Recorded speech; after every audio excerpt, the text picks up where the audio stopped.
morning, Bucknutters. Welcome to the Bucknuts Morning 5 here on Friday, November 20th, 2015.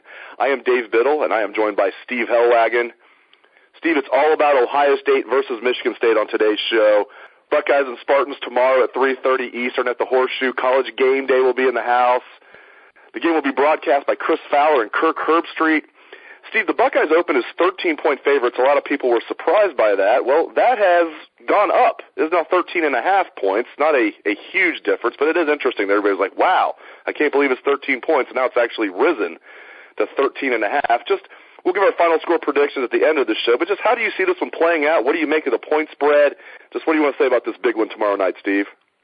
Well, I think it's awesome that we've gotten to this point of the season, and for the most part, the anticipation is still there. I mean, Michigan State did lose to Nebraska, but they're still ranked number 9 in the country, and so I think that still validates the importance of this game for Ohio State, and obviously to get to the Big Ten championship game, this is almost a 98% must-win, because if they don't win this game and then Michigan State goes on and beats Penn State next week, well, then Michigan State's going. And short of going to the Big Ten championship game and winning the Big Ten championship, I'm not sure Ohio State's going to get into the playoff. I don't know at 11-1 without a conference championship that they would take them. So very difficult situation here, and Ohio State's played 10 games. I think Urban Meyer's still waiting for his team to play its best football game. I mean, they dominated Rutgers, although the thing I say about that was they fumbled on the first possession, so you don't really count that as a full four-quarter game either. I mean, Penn State, great last 3 quarters. Illinois, great last 2.5 quarters, and on and on and on. You can poke a hole in every one of these 10 wins if you wanted to, but I think we're looking at a really good game. I think the question is whether or not Cook is able to play up to his standards, and if he is, then I don't know why Michigan State wouldn't be in this game into the second half, but I think Ezekiel Elliott and the offensive line from Ohio State and the defensive line from Ohio State are going to probably dictate which way this goes. Yeah, let's talk about Connor Cook. I know we're just guessing here, but give me your educated guess. You saw him leave the game against Maryland not once but twice last week. His shoulder looks like it's hanging by a thread, and they're trying to work on it on the sidelines, and he's writhing in pain. They're being so secretive up in East Lansing about it. I'll give my take in a minute. How serious do you think this is? How effective do you think Connor Cook will be? I think that it's not insignificant, to use a good double negative there. I think it is something of note, and I don't think they needed him to play against Maryland. They had that game pretty much on lockdown, so there was no sense putting him in harm's way. I think there is something to it, and I guess we'll see potentially during the warm-ups how he looks and how he's throwing the football at that point. And I guess at that point we'll know where things are at. But I think he's going to try and make a go of it. And I think that, he's going to try and do the best he can. And if he doesn't play well, I don't know that they've got much of a chance, because Ohio State's run defense is really starting to become nasty. So I think that the Buckeyes in that realm, and their pass defense has been pretty good too. When you think about the pass rush they're getting and the play of the corners, Eli Apple and Garon Conley and Von Bell at safety. So not a lot of ways teams are finding right now to beat this Ohio State defense. And they're playing great football right now. So they need Cook at 100%, Michigan State does, or it could be a long day. Yeah, I think he is not seriously hurt where he's going to miss the game, but it's still a serious injury. I think it reminds me a lot of Chad Henne in 2007, not the same injury, but where you knew Chad Henne was going to play in that Ohio State-Michigan game, but he was a shell of his usual self. They had to bring Ryan Mallett in, and I think we're going to see somewhat similar health status from Connor Cook, where he's a fifth-year senior. He's from Ohio. I have no doubt he's going to play in this game. He's going to start this game, but how effective will he be?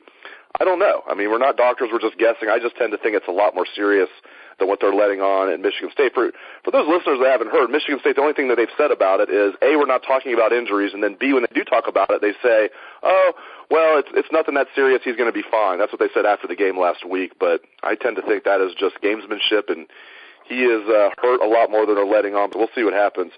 Steve, looking at Michigan State's defense, it's not nearly as good as it's been in the last 2 to 3 years. I mean, it's not even close, especially pass defense. They love talking about that no-fly zone. Well, there's been a lot of flying in the zone this year. 86th in the country in passing defense, the Spartans are.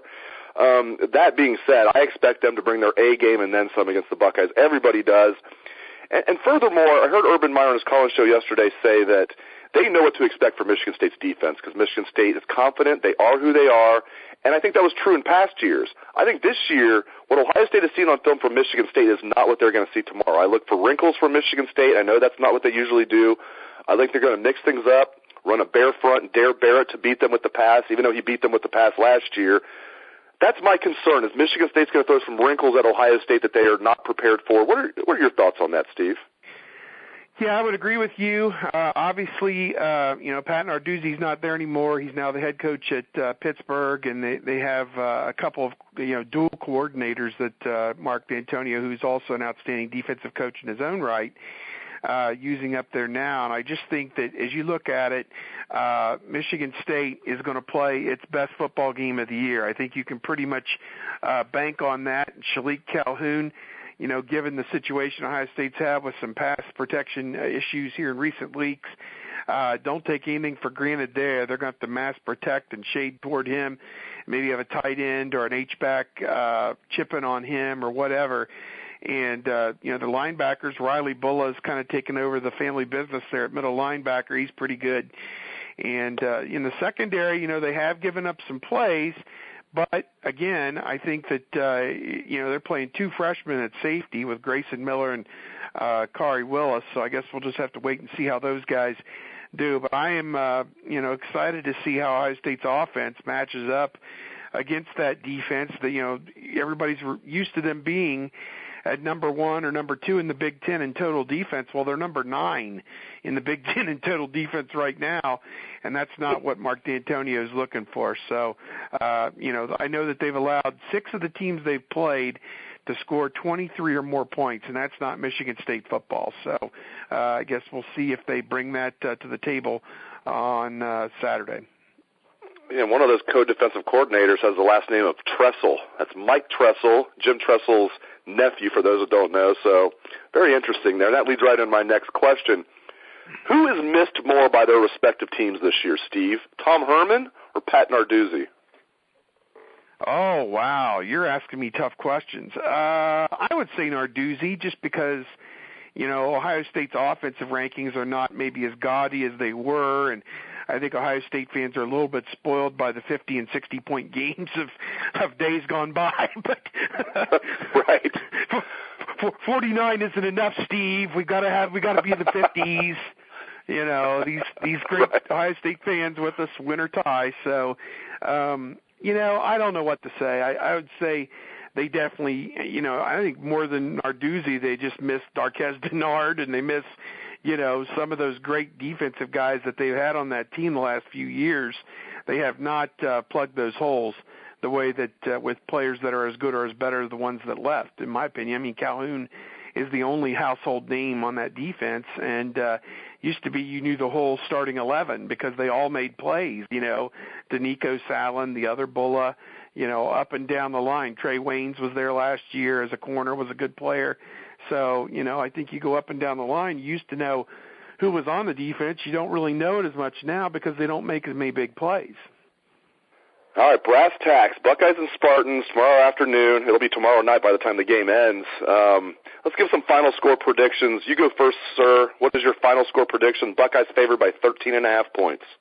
Yeah, that just sounded like an awful lot of points. I mean, and I don't want to, disparage Ohio State. I think they've had a very good year, but it just seems to me like they could play a great game and not win by 2 touchdowns. And, I think even a 1-point win is fine, to be quite honest with you. Just keep moving. But, they want some momentum going into Michigan. They'd like it to be a decisive victory, and it still may be. But I'm going to go Ohio State 30, Michigan State 20, and I think it's going to be a very interesting game and, maybe not as high scoring as people might think. I just think that Michigan State's defense might, as you say, have a couple wrinkles for the Buckeyes, and if they can find a way to keep Ezekiel Elliott, to 3 and 4 yards a carry, they may have a shot. But if Buckeyes can turn him loose for 15, 20, 30 yards here and there, then the Buckeyes should roll. Well, pretty amazing. I wrote down 31-20, so we're off by 1 point. You have 30-20 Ohio State.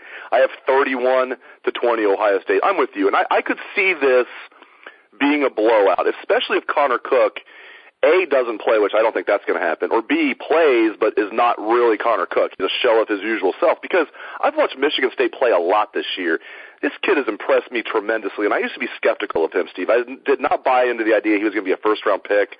Well, he's played like a top 5 pick all year. I mean, he's just, at times when he wasn't even, the offensive line was banged up. I've just been so impressed with Connor Cook this year. And now their offensive line is healthy, Michigan State. But not knowing how effective Connor Cook's going to be, making a final score prediction now, I'm going 31-20. But if he's not effective, I could see the Buckeyes blowing them out. I really could, but can't go with a couple different final score predictions here. Just have to go with one. So I'm going 31-20. Steve has 30-20. I'm with you. I don't care if the Buckeyes cover the spread at all. Just win this game. Just win, baby. If they win these last 3 games by a point each, they're going to be in the college football playoff. That's all that matters. Great stuff out of Steve Helwagen. Steve, tell the listeners how they can buy your book. Yep, get on eBay and put a search in for Undisputed Champions. I have not had one bad comment about this book. I think people have enjoyed it, and it's a great way to look back at last season, and obviously you certainly are hoping for bigger and better things. I think it'd be a great holiday gift for anybody this upcoming holiday season that's a Buckeye fan. Get on eBay and click on Undisputed Champions in a search, and it'll pop right up. And today is our last day for our buy 1 month, get 2 months free deal at Bucknuts. It expires at 5 p.m. Eastern today. 3 months of Bucknuts for just $9.95 takes you through the rest of the college football season, takes you all the way through signing day and more. 3 months of Bucknuts for just $9.95 ends today at 5 p.m., so make sure you take advantage of that. Thank you to the great Steve Helwagen, and thanks to you, the listener, for tuning into the show. I hope you have a great day and a great weekend. Whether or not the Buckeyes look good will determine whether or not have a great weekend, but I think you're going to have a great weekend. Take it away, best damn band in the land. Fight, fight, fight, fight, fight.